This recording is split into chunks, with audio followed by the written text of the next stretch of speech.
Well, howdy there, Internet people. It's Belle again. So today, we're going to talk about the ruling in Trump's bid to oust the head of the Office of Special Counsel. A federal judge in D.C. has ruled that Trump's removal of Hampton Dillinger, who heads up the independent agency, was unlawful. Just a quick note, because it's causing some confusion. The Office of Special Counsel is not the same as a special counsel like Jack Smith, which is under DOJ.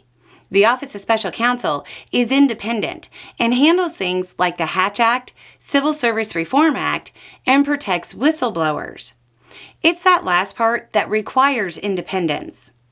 Dillinger said, "If I don't have independence, if I can be removed for no good reason, federal employees are going to have no good reason to come to me."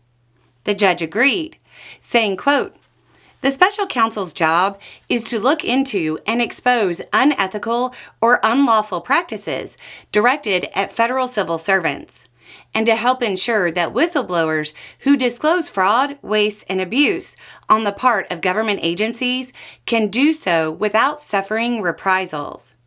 It would be ironic, to say the least, and inimical to the ends furthered by the statutes if the special counsel himself could be chilled in his work by fear of arbitrary or partisan removal." Dillinger argued that federal law says that he can only be fired for, quote, "inefficiency, neglect of duty, or malfeasance in office." Dillinger was fired via an email, and in the lawsuit, he said, quote, "That email made no attempt to comply with the special counsel's for-cause removal protection. It stated simply, 'On behalf of President Donald J. Trump, I am writing to inform you that your position as special counsel of the U.S. Office of Special Counsel is terminated, effective immediately.'"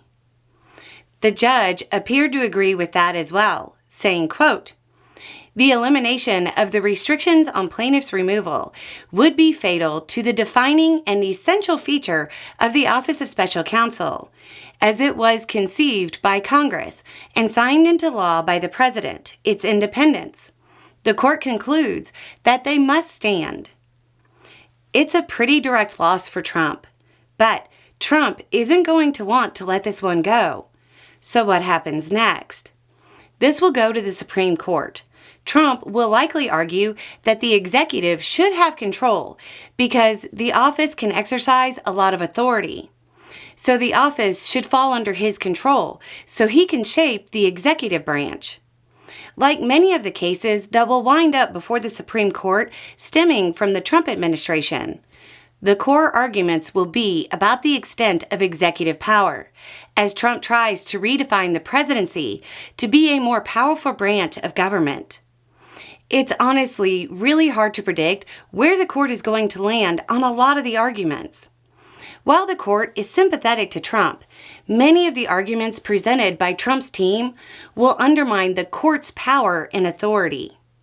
We're going to have to wait and see how it plays out, or at least wait until we see the arguments.